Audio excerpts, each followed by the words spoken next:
Hello. If you followed my channel for a really long time, specifically more than 2 years, you may remember this clip that was in one of my previous channel trailers. Having remembered hearing how the elements seemed out of balance, water bending being overpowered, and air bending just being a worse version of fire bending, I thought maybe bending as a whole needed some reworking. I really liked the idea for this video at the time. I love Avatar, it's one of my favorite shows ever. There's a lot of great things to talk about, and there are a handful of bad things, but not that many. One of the gripes that I had is with some of how bending worked. I initially had a video written out about how I would personally change the system of bending, but a lot of things happened that caused me to put it down, especially scope creep. I wanted to do a bunch of animations and drawings, but for this video I'm gonna keep it simple because I want to actually start writing a video and finish it for once.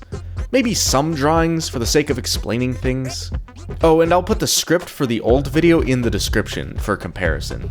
Also, since then, I've had experience with writing my own magic system for a cartoon that I'm working on. It's not Biotype Alpha, there's no magic in that show. This is for something new that I'm not ready to reveal yet, but it's a show about magic. So I'm not going to be pulling things out of my ass here. I've already got a relatively hard magic system on my resume. Actually, let's talk about that. What does that mean, hard magic system? Avatar has a pretty hard magic system, which means it has a very strict set of rules that doesn't really get broken for the sake of the plot.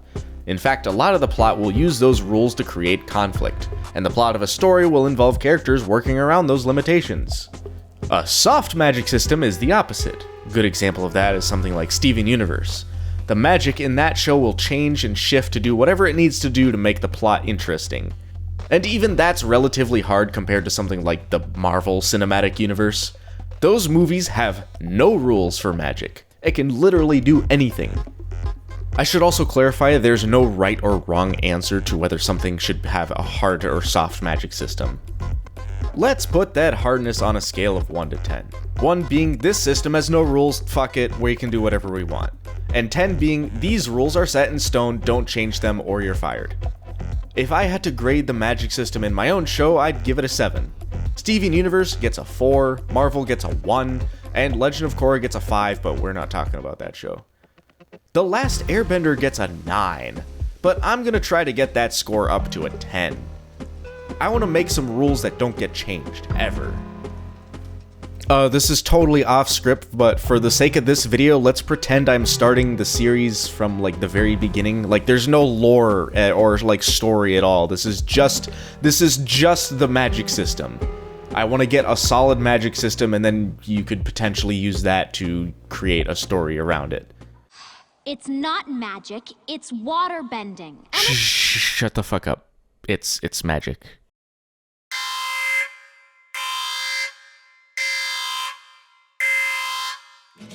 First off, just like the show, benders can inherit their powers from their parents. Some people are born with their power and some people just aren't. There's no way for someone to gain the ability to bend if they aren't born with it, and there's no way for a bender to permanently lose their ability. Period. That means no spirit bending and no lion turtles. Chi blocking gets a pass because it's not technically magic and not permanent. There is almost no change to the avatar. Of course, everyone who can bend can only bend one element besides the avatar.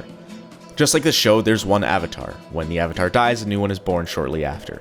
Actually, there is one change I want to make to the avatar. The avatar can bend all elements, but can only do one at a time unless they're in the avatar state. Like, if the avatar is holding a boulder above their head and then decides to shoot a flame out of their other hand... Another thing about the avatar state, I need it to be fucking terrifying. Think about it. When that happens, they're calling upon the powers of every previous avatar that has ever existed. Not only does it let them use every element, it's as if they're harnessing the power of over 600 masters of every element. I'm talking fire raining down from the sky, tsunamis, blood-bending entire armies, earthquakes, hurricanes. I want the phrase, "I'm the Avatar," to evoke deep, visceral fear into anyone who's ever seen the Avatar in that state. Getting in and out of the avatar state works pretty much the same as the show too. That's one thing I can't come up with a solid rule, so fuck it, it's tied to their emotions. Exceptions to the magic system can make for good plot devices. That also means I'm not going to be able to reach a 10 on the hardness chart, but whatever, I'm shooting for a 9.75 now. And those are your ground rules for the bending system moving forward. Let's move on to the elements, and water is of course the first. I'm actually going to keep the changes I made in the original script I wrote for this video. Change number 1, healing gets the axe. Healing magic in any work of fiction that has it, excluding video games, is always either overpowered or arbitrarily stunted. In Avatar, it's overpowered. Katara literally brings Aang back from basically being killed by a lightning bolt through the heart. Hooray, the main characters play their cards right, they can't die. That's fucking boring. Healing magic no longer exists in this system. I also want to get rid of blood bending. But Source, you just said the Avatar could bloodbend. You dumb motherfucker. You stupid piece of shit. I swear to God, if we were in the same room, I'd fucking gouge your eyes out. I'm done with this shit. I'm done with these stupid takes. I'm done with everything you've been saying. I'm done. This is bullshit. I cannot stand this. Yeah, that's what I said. The Avatar could do it. In the Avatar state. Think of a human body. Lots of water, right? About 60%. That still leaves a lot of minerals for the earthbenders to work with. A lot of air, either in your lungs or dissolved into that liquid. And of course, burning calories is a literal combustion reaction. Bloodbending will still exist, but I'm gonna say it requires the coordinated efforts of benders of all 4 elements, or one avatar in the Avatar state. Waterbending itself I want to keep pretty much the same in the show, but with a pretty substantial nerf. I think most people are in agreement that waterbending as it exists in the show is overpowered, so here's my change. A waterbender can bend liquid water. That's it. You can't cool water down to freeze it or warm up ice to melt it. You can't bend steam or ice because ice would require the coordinated efforts of an earthbender. That's right, I'm doubling down on the teamwork aspect. Ice requires 2 benders to bend, a waterbender and an earthbender. Oh, and melting ice can be done with the help of a firebender and freezing it with that of an airbender. Waterbending is still really good with this change, I think. It's definitely the element that could make the most use of this teamwork mechanic. I think the phases of the moon should still have an effect on power since that's still a pretty hard rule, but I think that wraps up water. On to Earth then. I really like Earth. I really want to stay as close to the show as possible, with one exception. An earthbender can only bend earth that they are connected to. No more giant rocks floating in the air, as cool as that is visually. As soon as you let go, the thing is dropping to the ground. I think for the new teamwork mechanic, I already talked about ice. Ice is a mineral, by the way, look it up. But with the help of a firebender, an earthbender should be able to bend lava, or even heated metal. And sand bending can't be done without the help of an airbender. That's it, the Earth is pretty straightforward. Oh, and Toph's seismic stance is still a thing. I'm not changing that, it fits earthbending perfectly.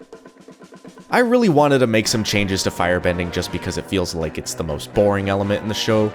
Of course, it's cool, but firebending seems like it could exist in any magic system, and it doesn't feel unique to Avatar. I want to pull from my original script for this video and say firebenders require a source of fire, just like waterbenders need a source of water, earthbenders need actual earth, and airbenders, well, there's air everywhere.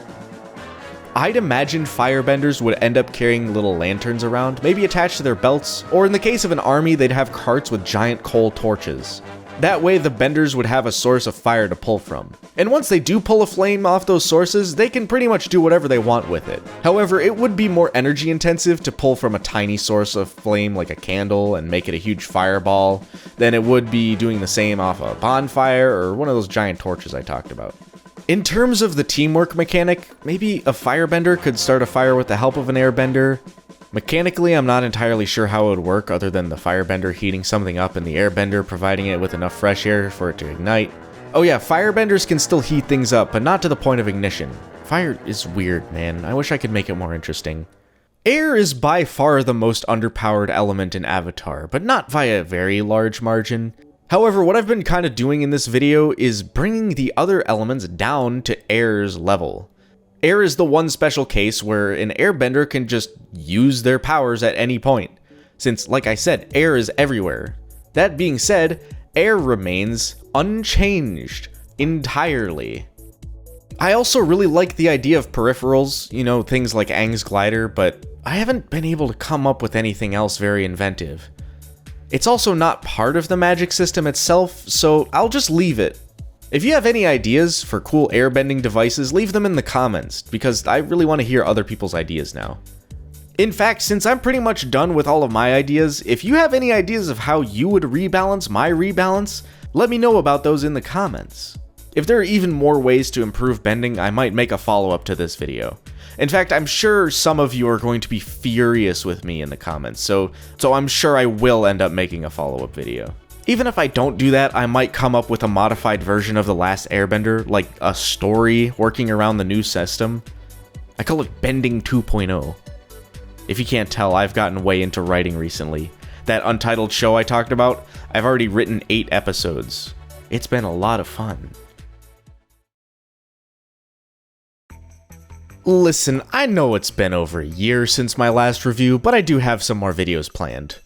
This video felt great to make. It felt like a return to form similar to some of my older reviews, but it also feels like a new era with some of the other video ideas that I've been coming up with.